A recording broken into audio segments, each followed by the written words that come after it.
going to walk around it a little bit and then just get to work with my daily concrete work. As usual, we'll be taking concrete sculptures out of the molds after we cast them yesterday. So let's look around at my random, extremely disorganized studio. Every time I finish casting something in concrete, I have a little handful of concrete left over. And so I just, instead of throwing it away, I toss it into whatever mold I have left and create these partial casts of larger sculptures. And this is all, every day I make several, and they just pile up into a huge mountain.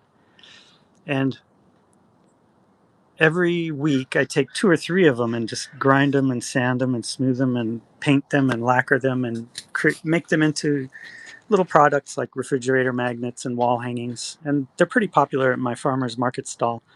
But boy, they sure do pile up. Check this out.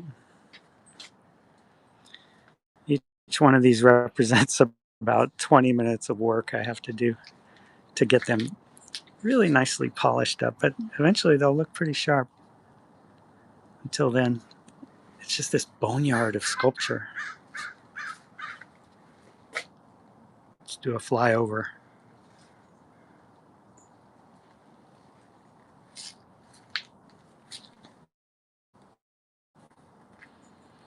I guess this itself is kind of an art installation. Nobody ever will see it, but what the heck.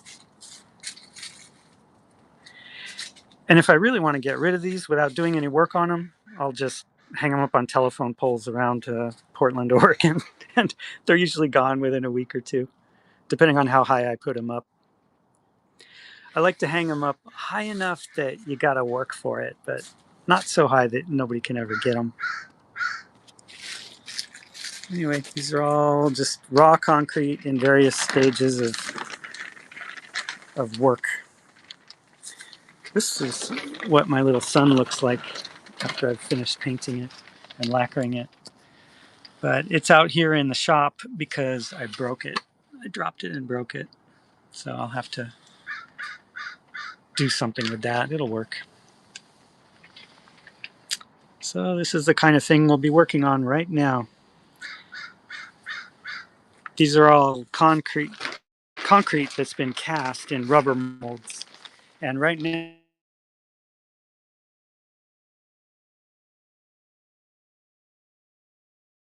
molds with concrete in them, which I put in yesterday. So I have cast concrete in here, and I'm going to take these out of the molds right now and show you what they look like. So let me just set my camera up here. Pardon the shaky cam. It's going to smooth out in just a second.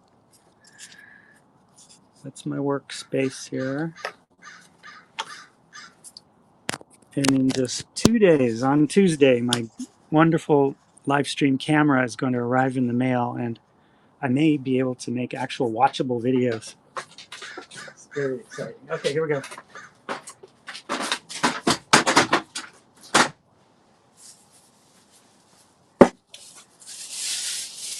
I cover these in plastic to keep them moist overnight because concrete, it doesn't harden up by drying out like glue does. Even though we use words like quick dry cement, it's actually setting and curing is the chemical process by which concrete hardens up. And the process actually requires moisture in the air, like humidity or water vapor. So I like to keep them damp overnight so that they can cure hard enough to take them out of the mold without damaging them. And here we go. This is a silicone rubber mold that I made from an original clay sculpture. And I made it just by covering the sculpture in silicone rubber and letting it solidify. And now I just pull it off. There's my sculpture. It turned out really nice. There are little imperfections that are unavoidable when you're casting concrete, like these these little bubble holes. Hold on a second. Okay. Okay, look at that. Now, look right here. That's a little hole or a flaw formed by a bubble between the surface of the rubber mold and the water-based concrete body. And a lot of little things like that happen, and that's okay. The trouble is if you get like a foamy, lot of bubbles, then and they start to obscure the expressive details of the cast, then you got trouble. These are all extremely fixable. You just take a little bit of plaster on your finger and rub it, and it just erases it like a pencil eraser. Fills it right in. So this is a wonderful cast. It's concrete. It's strong. Ouch. It's really strong. It's about as strong as dinnerware, like stoneware, like clay that you fired twice. But it's concrete and it's thin and light, and I like it.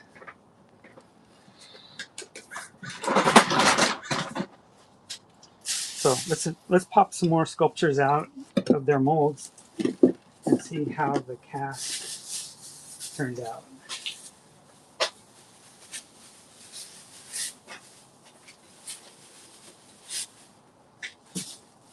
I cast about 6 sculptures yesterday, so let's look at them all one by one.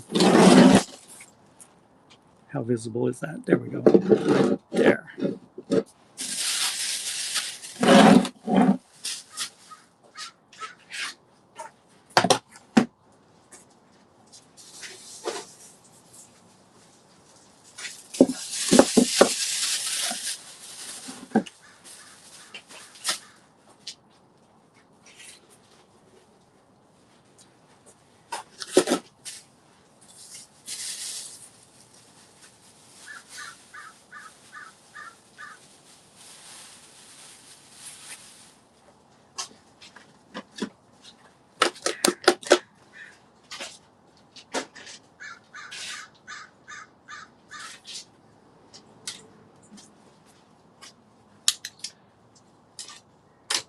Okay, let's pull these out of their molds and see.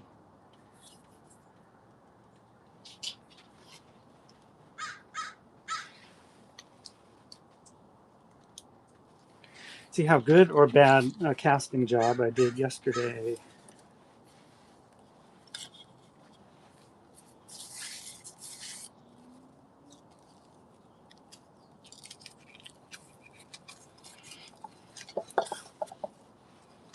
There's my lemon. I love it. Nice. For years, I didn't understand exactly how to get rid of bubbles. Strong, thin, light.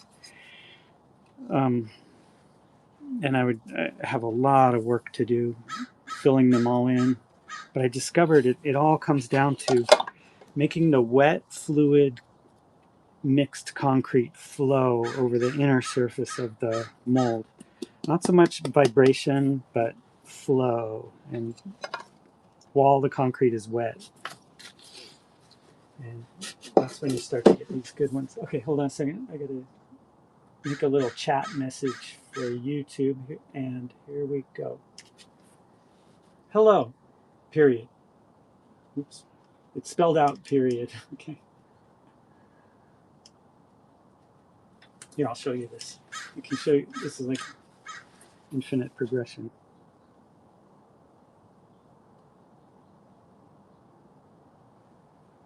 Welcome to my sculpture studio, period. Feel free to ask anything, period. And be sure to check out my finished work at ClayBraven.etsy.com.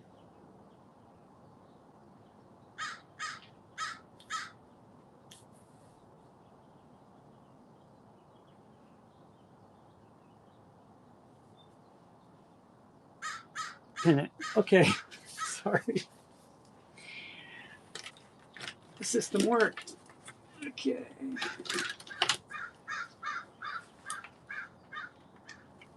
So now I've got people watching at YouTube and I've got people watching at Whatnot.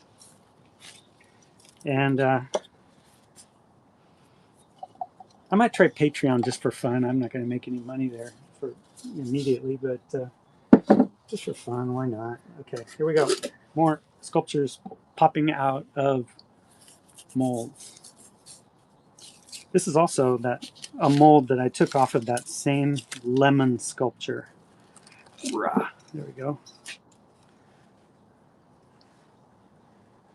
It's a good cast. It's so light, so thin.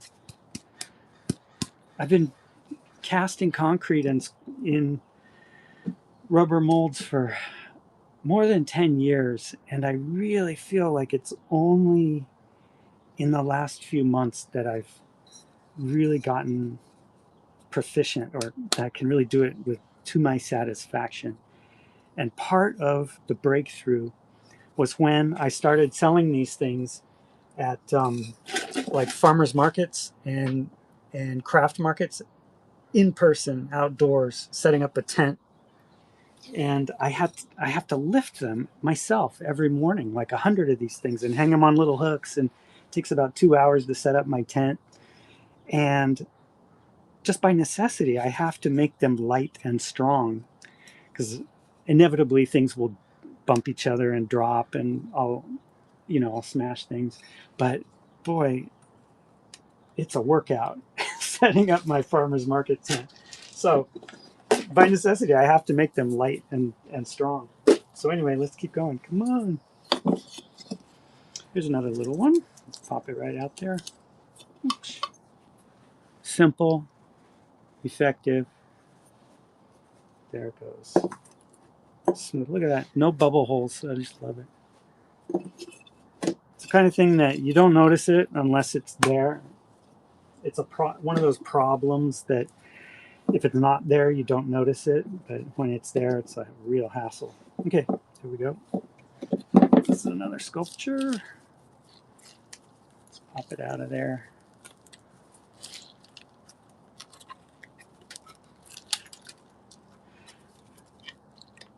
By the way, anybody could do this. It's just a matter of spending time and uh, going through the trial and error that it takes to learn how to make a mold, a silicon rubber mold like this off of a clay sculpture. A lot of people I know are going the 3D printing route because it seems like it would be easier, but I started sculpting as an antidote to working on the computer all day. And I wanted something tactile, spatial, and old school, non-computer, something to do at night as an antidote to working on the computer all day.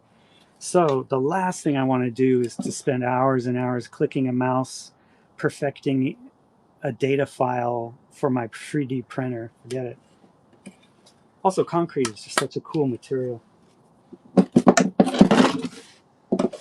It's like if you're a wannabe stone sculptor, but you don't have the patience to chisel away at a piece of marble like an ancient Greek, then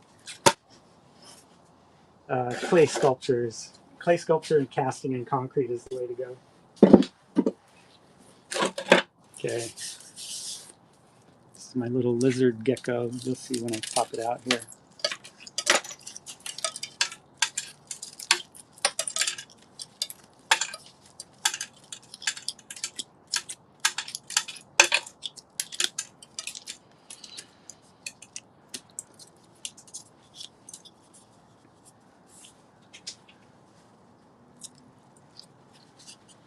Oh, here's a little ASMR for those who like it.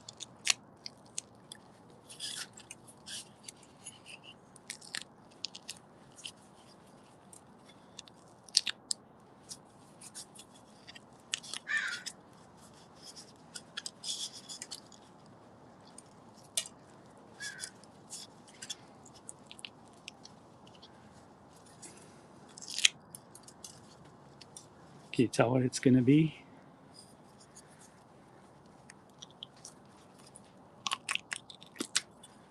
Ta-da.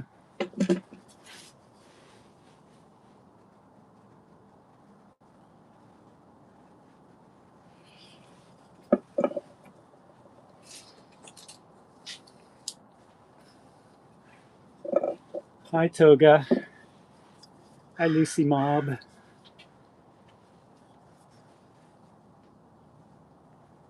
There's my little gecko. Stand up here. There, now that's production value. It's a little gecko licking its eyeball. It could be a gecko, it could be a lizard.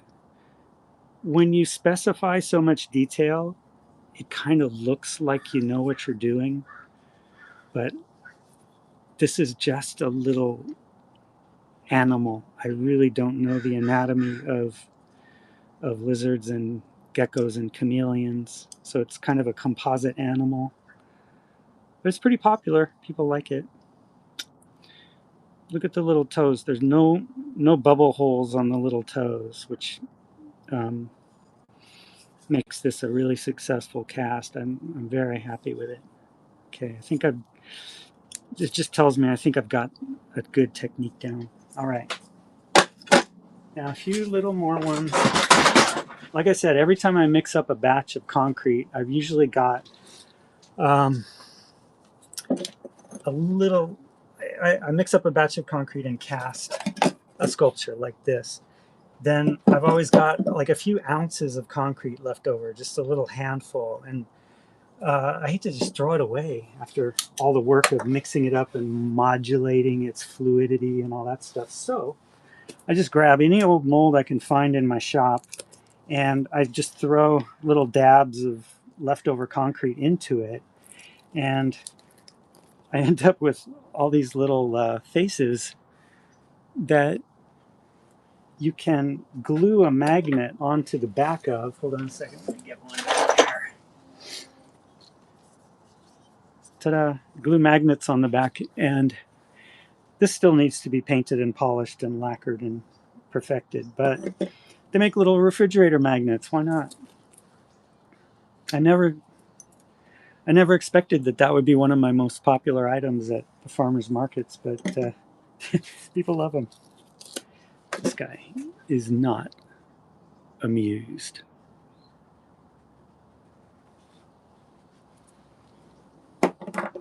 This guy most definitely is amused.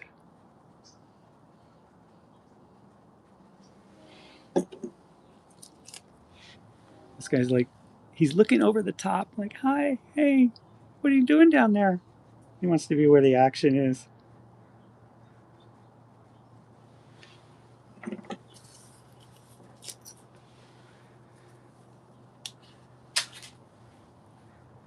This guy's from the side. He's bringing the action.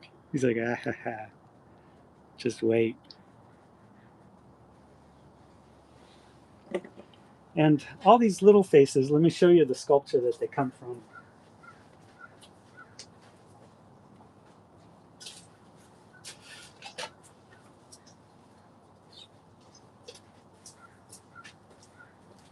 When I fill the whole mold, it makes this sculpture, which is my bunch of grapes.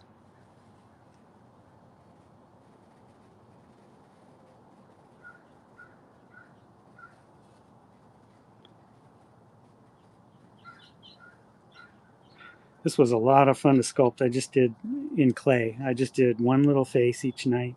And I just try to contrast their personalities. That's what I got. It's concrete. So that's that. Let's.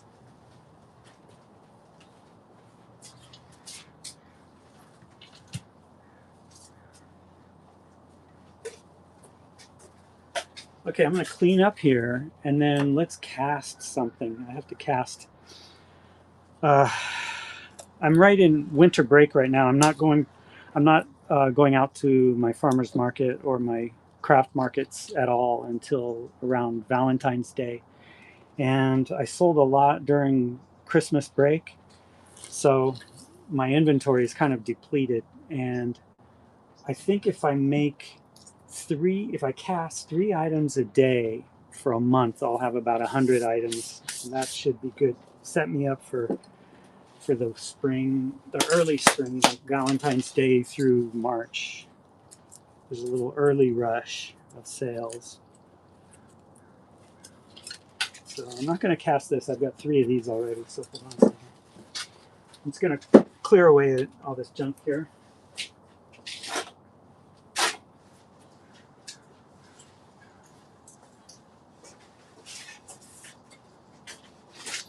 I mean, all this fine art. Excuse me.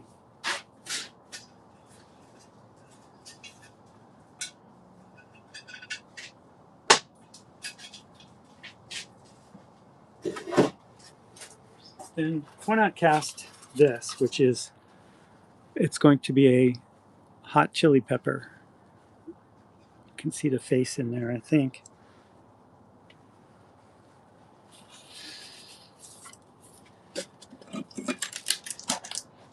If you want to say something in the chat, anybody, just say hello, say something, and I can see. I mean, I think I can see your messages and respond verbally. Sometimes people say, well, what are you using there? What kind of material? So feel free to ask anything.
Almost ready for the next step.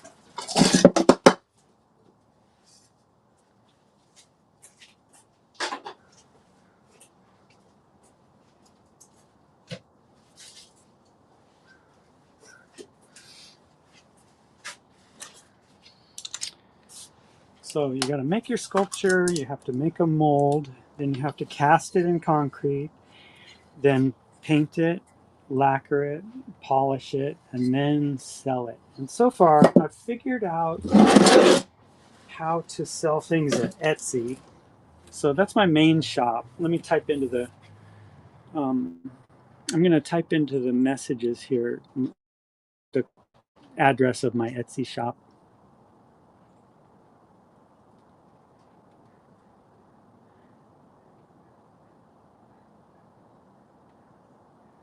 ClayBraven.etsy.com.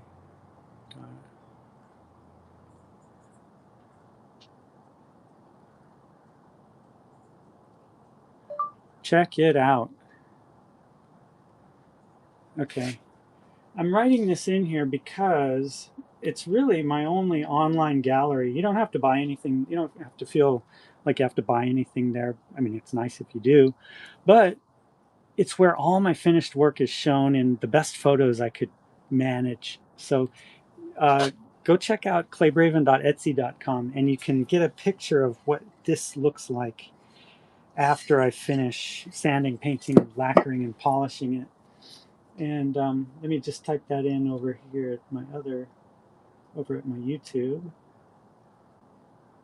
ClayBraven.etsy.com. It looks like some kind of Italian. Ah, it's picking up my voice. Hold on.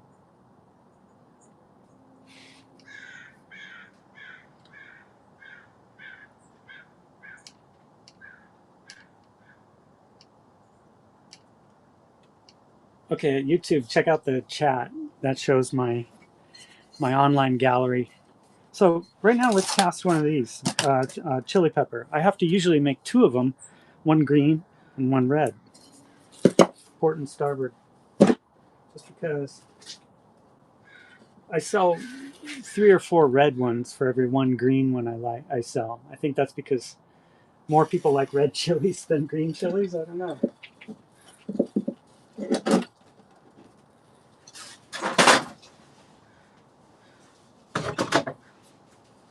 Also, I don't do market research other than just kind of impressionistic, intuitive, going by feel from in-person interactions at my markets.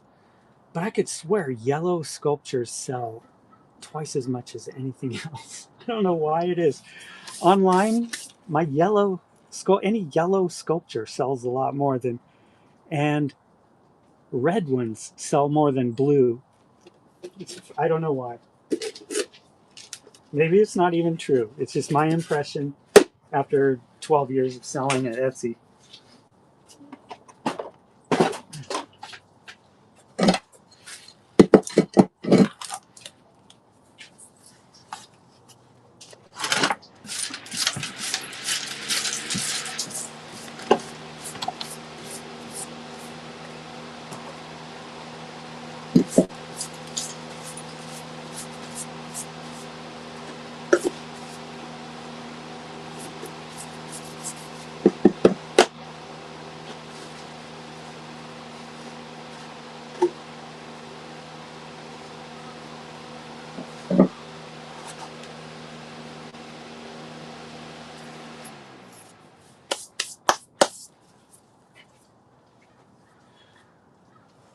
Oh, hi, Brown Wolf. You were asking, do I have molds for sale?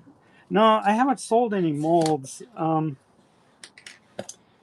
could, I mean, I just haven't gotten around to it. I haven't thought about it yet. I don't think my main sales are in person, but I do make little production molds for myself.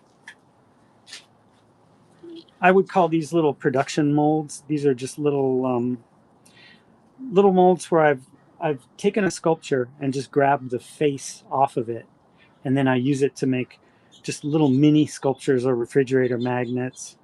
I could probably sell something like this, but I don't have a sophisticated method for making silicone rubber molds. So it takes me a couple of hours to make one of these.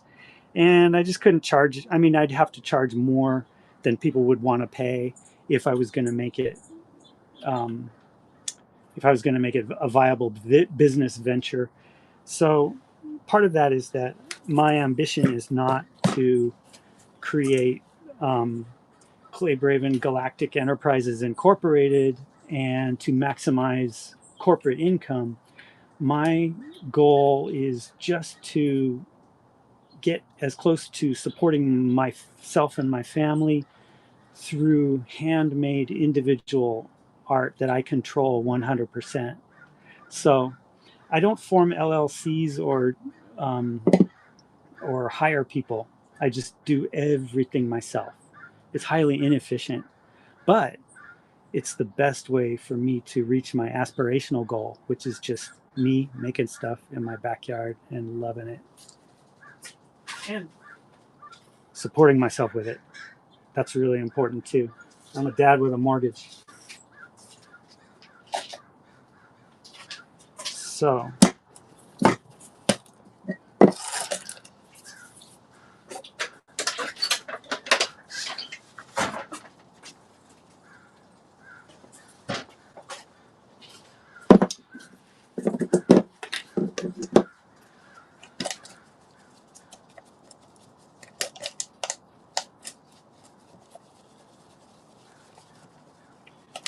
putting a little Crisco on the inside of the rubber mold so that when the concrete solidifies, it can come out with a minimum of wear and tear on the rubber. And if you don't need a lot, just a very little. And like I was saying yesterday, you don't need really sophisticated release agents, as they call them. You know, expensive lecithin and silicone sprays and things like that. For concrete, you don't need that. For concrete, all you need is a little Crisco.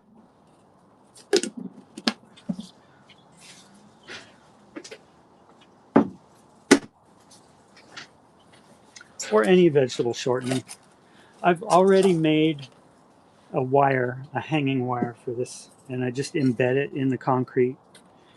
You can see how this concrete here is very rough and sort of haphazard. All I wanted to do was put enough material around there that it would hold the wire really nicely and allow it to hang flush against the wall.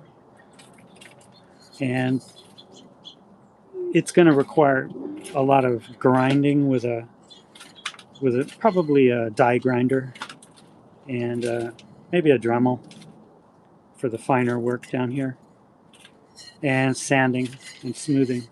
So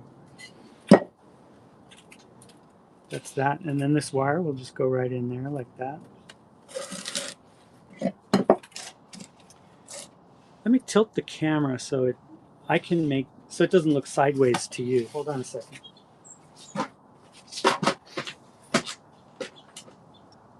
No, I'm not going to mess with it. I'm just going to leave it. You can watch sideways. I think you can still see. Put this over here.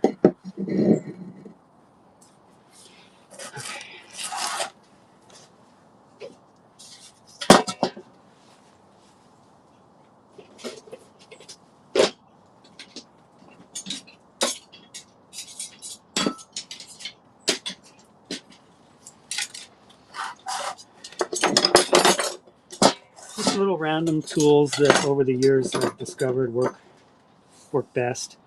This is just a very inexpensive chip. It's called a chip brush.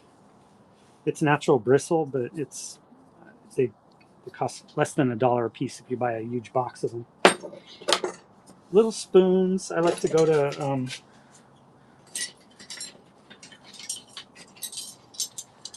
to Goodwill and look in the dinnerware area, and they usually have a big bin full of old spoons. And when I go to Goodwill, I'll probably buy like 10 spoons, and one of them will turn out to be a keeper that really works well with concrete just because of its shape and the handle and my own inclinations. And I'll throw the other 9 away. They just can't use them. And these 3 spoons are the ones that I use almost always for smoothing out the interior of the sculpture. And now and then I buy a new spoon and try it, and it's no good, and I throw it away. But this is a keeper. I'll keep this for 100 years. Okay.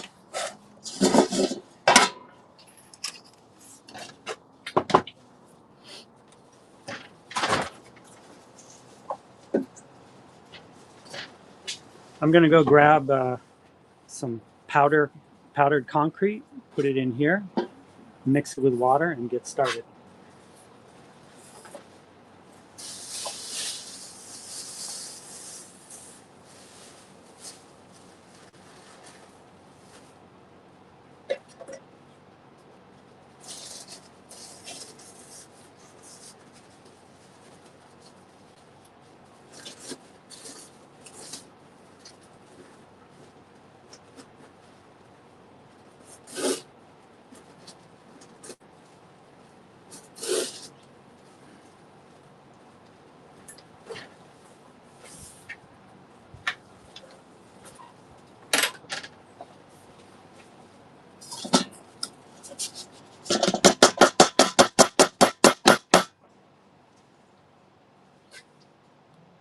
Okay. When the concrete is still dry, I turn on a room fan just to get a stream of air blowing the dust away, because I wear a respirator when I'm grinding the hard concrete with an angle grinder or a die grinder or a Dremel, because there's so much dust that comes up. But when I'm mixing dry concrete, there's a little bit of dust, but I don't wear a respirator. I just blow a fan to This is an outdoor studio, and I just blow the dust away. It's good enough, I think.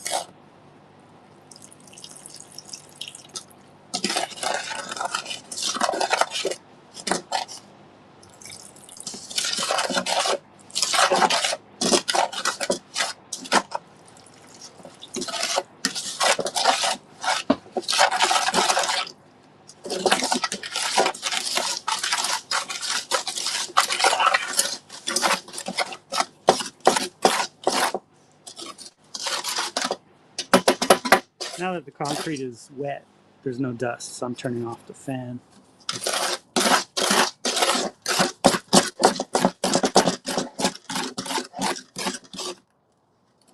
Oh, what color? Hi, Brown Wolf. What color of paint do I use? Actually, I use anything water-based that has good color in it. So I use any kind of watercolor paint. I use a lot of acrylics, just leftover paints at the. I use a lot of used paint use paint tubes that are half used, that are very cheap, that I get at art supply stores. I use calligraphy ink.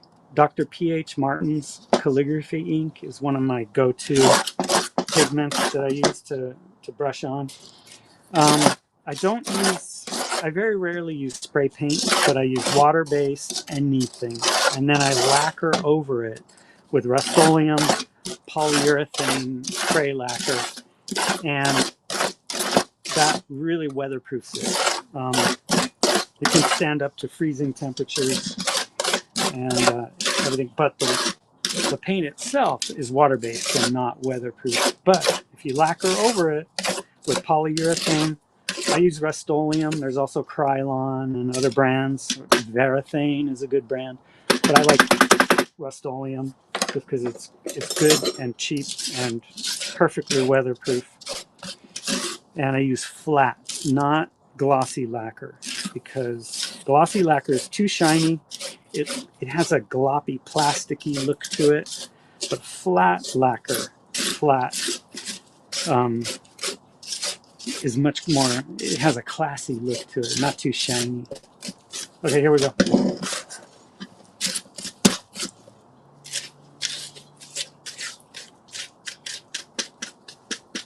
So if you're going to start out, I would suggest just buy a bunch of colors of Dr. P.H. Martin's calligraphy ink that appeal to you, and just start using them and experimenting and trial and error. You got to go through trial and error. Also, okay, for colors, there's a really good way to color your concrete sculptures is with a kind of textile. It's like a t-shirt paint. It's called jacquard, I think it's Jacquard.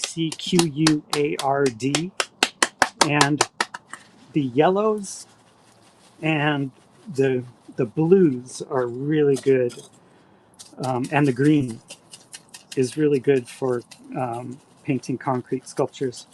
It's a little pricey, but it's beautiful, beautiful stuff because it's just the right amount of translucency to layer on your colors and let the under layer of darker colors show through a little bit and give some contrast to the lighter upper layers. Okay, now I've got to concentrate on what I'm doing here and stop talking for a second. I want this initial layer of concrete that's interfacing between the concrete body in the mold and the surface of the mold. I want it to have perfect coverage with no bubbles and to be like a thick coat of paint. It doesn't have to be structurally strong yet. It just has to cover the whole inside of the mold evenly and without bubbles. So that's why I'm shaking it, to get the concrete to flow over the surface of the mold. Let's go.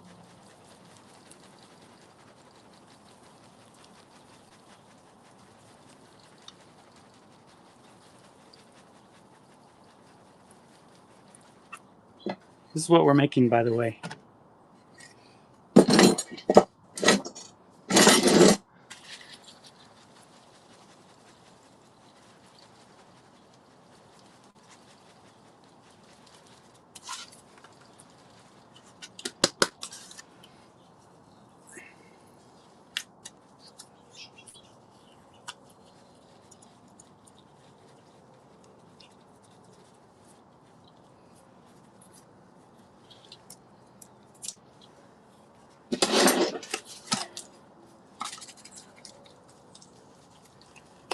Okay.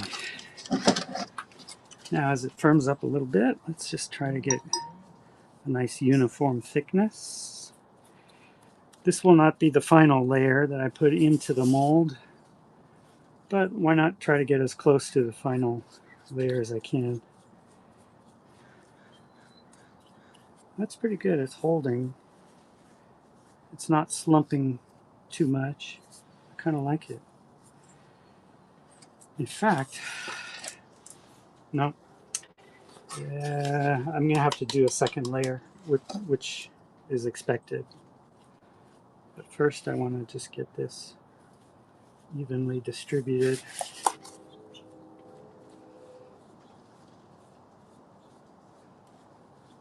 Okay.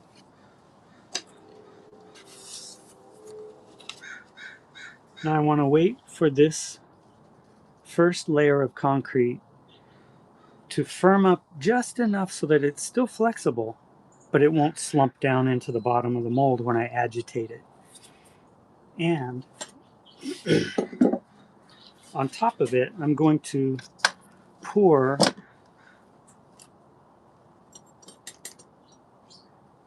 a relatively fluid handful of this concrete here. So I want to keep this fluid and let that firm up.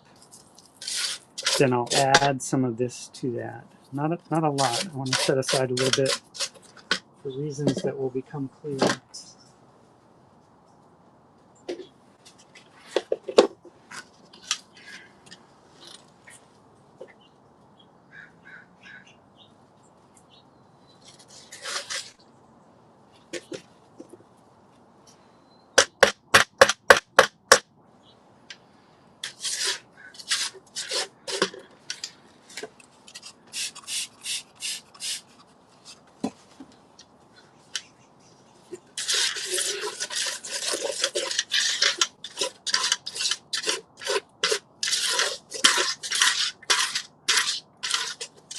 So brown wolf, I would say, as far as paint is concerned, like I said, Jacquard t-shirt paint, textile paint, Dr. P.H. Martin's calligraphy ink. Those are both really good. And after that, anything water-based is good. Sometimes I take, if I only have acrylic paint in the hue that I really want that day, I'll take some acrylic paint, opaque acrylic paint, and just dilute it. And it could be any brand. You know, there's a Loft brand, there's Liquitex, there's all kinds of brands of acrylic paint, and I can't tell the difference between them in terms of quality. And if you're going to lacquer it on with really good, durable polyurethane spray lacquer, it doesn't matter. Only the color matters.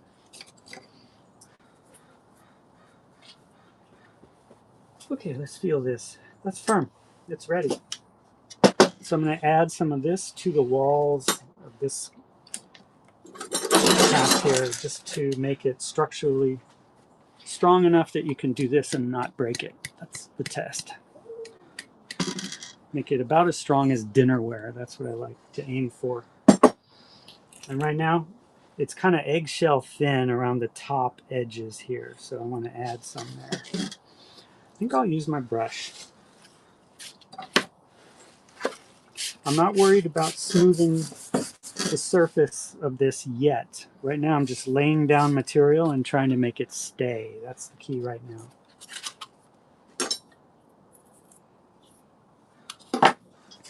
Make it stay and not slump.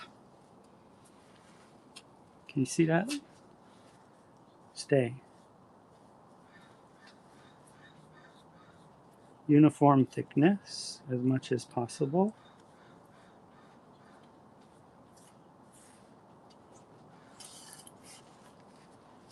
If you agitate the concrete, it goes straight back to liquid and starts slumping and flowing, which I don't want at this moment.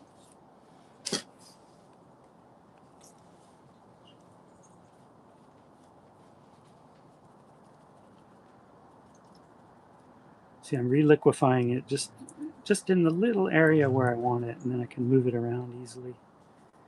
Cover up these high points where the mouth and eyes form indentations in the concrete body of the sculpture. Okay, I think we're good. A little more. Right here. There we go. Okay. Yeah, that's good.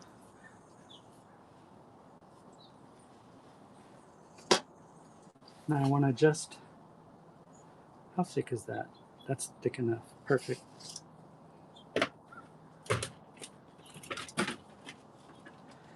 Now I want to just resist the temptation to mess with and agitate this until it gets firm enough not to slump.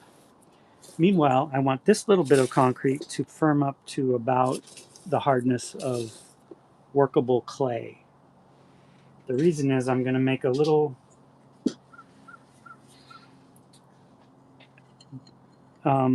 border edge all around the sculpture. I don't want this back end to come to a sharp point, because to me it doesn't say quality. To me, I feel like it's good quality when I have a nice bevel back here all the way around. It also structurally helps it keep it strong and light. So when this is firm enough to take it, I'm going to take a knife or a spatula and just stick some of this firmer clay-like concrete all around the edge here. And I'll do the same thing to keep the wire in place, the hanging wire, at just about the right height. That looks good. So if you hang it on a hook or something, the top of the hook won't bump into here, but this will flex, the wire will flex down, allowing the sculpture to hang flush against the wall, if you can see what I mean.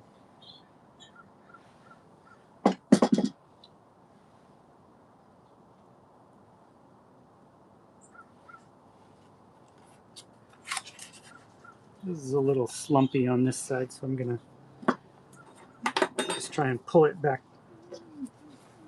concrete back up where it belongs here. I'm supposed to be resisting the temptation to mess with this, but I never can. Okay, now I'm going to lay it back down, and I hope that this bit of concrete here doesn't slump back down into the bottom of the mold. Let's see what happens. Yeah, do not agitate. Okay, it's pretty good.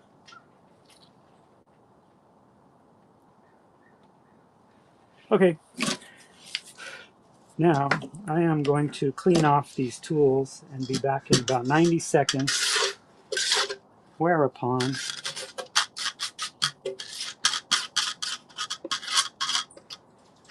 I'll mess with it just a little bit.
Hi Jenny, this is my sculpture studio.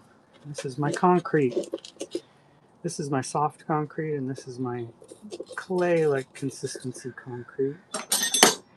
And I'm casting concrete sculptures in molds, rubber molds that I make from clay, my own clay sculptures.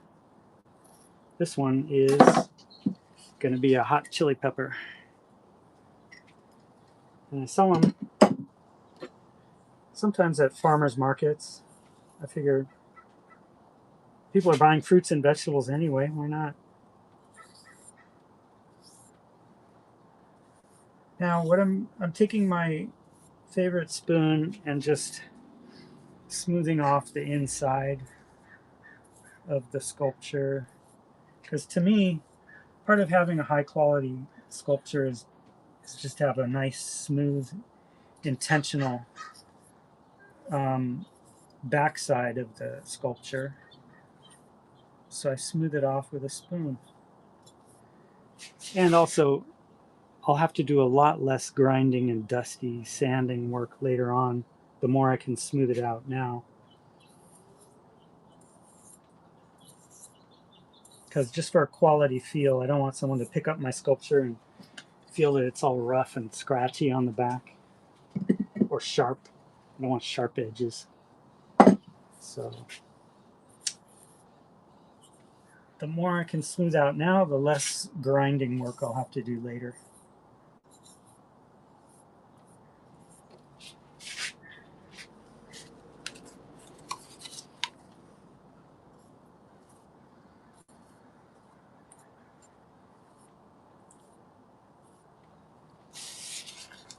Okay. Now this has to solidify a little bit more before I can do the rim around the edge to give it this nice, I don't know if you'd call it a flange or a lip or a, I don't know what you call it, but this flat rim around the edge, that's what I like. And this doesn't have it yet, so I'm gonna make that with my firmer concrete. But right now, let me just put a little bit in here to make what I call the plinth that will hold the wire really firmly in place. It's trying to slump down, so this is as soft as this clay, as the concrete can be, and still be able to do this. I want to let it firm up a little. I should really let it firm up a little bit more. Okay, there's one plinth. That's one of my favorite words, plinth.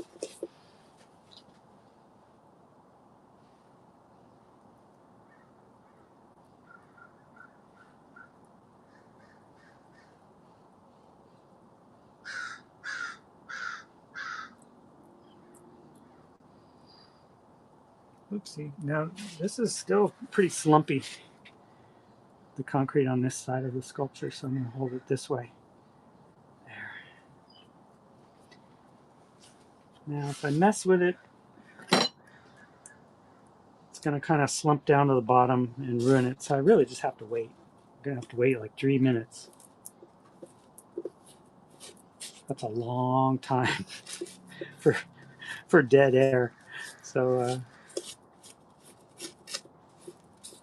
usually I play my audiobook of War and Peace while I'm waiting. I just don't have it keyed up right now.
I'm just testing to see if I can do this yet, and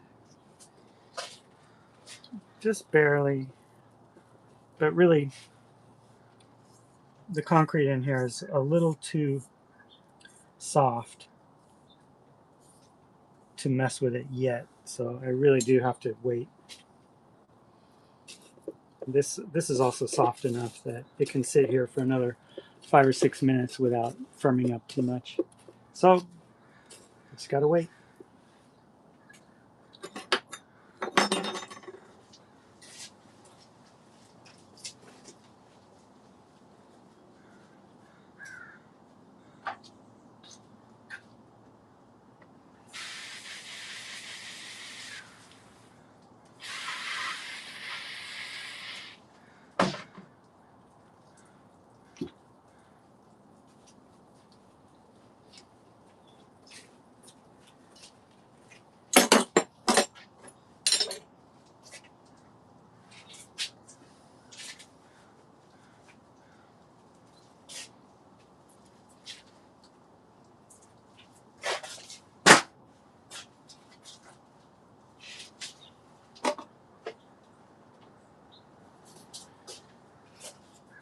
While waiting, let's prepare another mold for casting just by cleaning it off.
That's my sour lemon face. Can you see it?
Sorry about that. My camera died. I just restarted it. Everything's fine now. Hold on just a second. I'm going to flip the camera around so you don't have to look at me. There. Got it. Okay, here we go. Back again.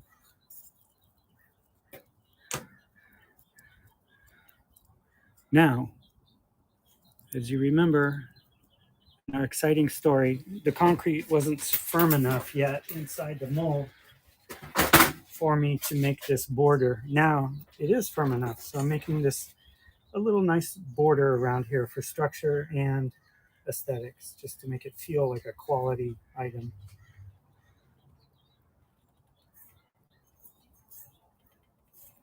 So I'm just sticking this concrete that's firm enough to have a clay-like consistency, just sticking it to the side and smoothing it off. And we'll end up with something that looks like this border along here.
Stay.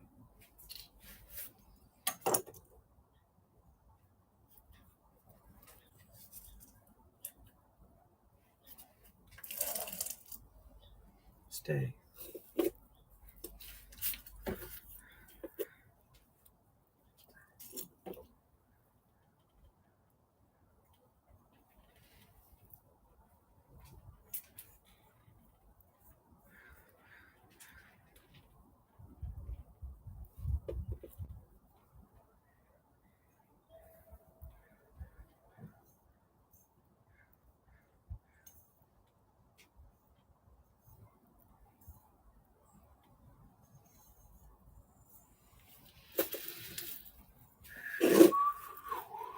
Okay.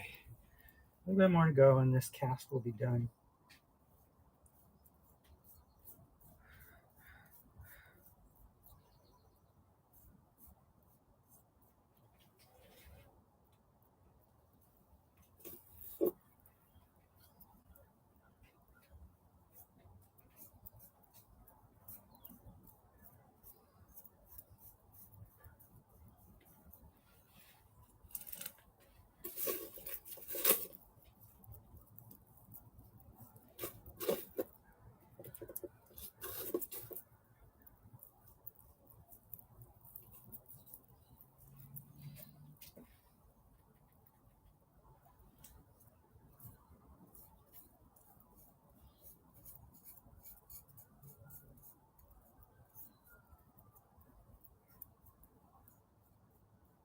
There. Now it has a nice uniform thickness, a nice ridge or lip around the edge. And now all I have to do is smooth off the inside.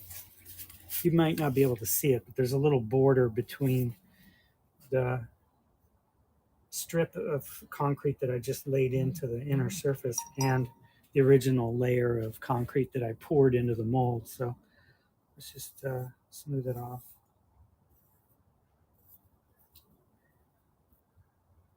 Another reason I like to smooth off the back side of these sculptures is I sign them, and I like to have a smooth writing surface when I sign them.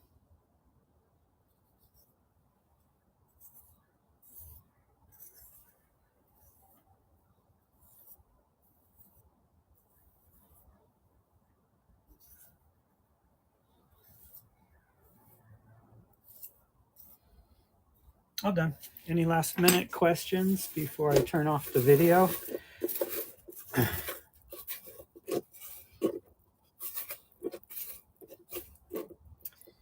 gonna go wash these tools and be back in just about 90 seconds.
Okay. Stick around for 10 more seconds if you want to see my beautiful face and dignified graying mane.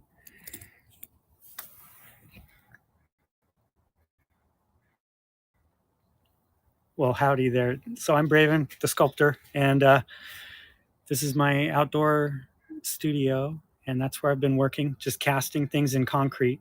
One of these days, I'll work up the courage to actually film myself sculpting in clay, which I do every night, but I'm a little embarrassed about it because even after doing it for 15 years, I just don't feel like I'm good enough.